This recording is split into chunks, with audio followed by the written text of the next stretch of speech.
Hello guys, ngayon guys ay magluluto tayo ng ating tanghalian guys. Ang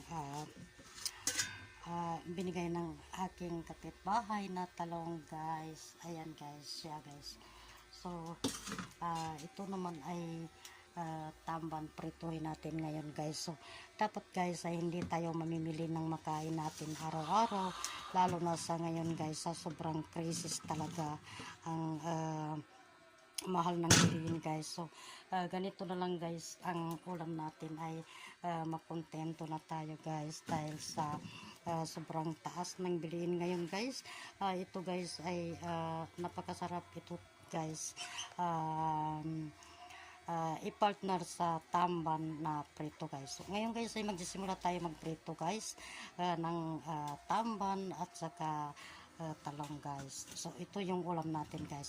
Dahil sa ngayon guys ay karamihan talaga na hindi na makabili ng mga pagkain nila. Minsan yung wala lang ulam dito sa probinsya gawa ng sobrang krisis talaga guys.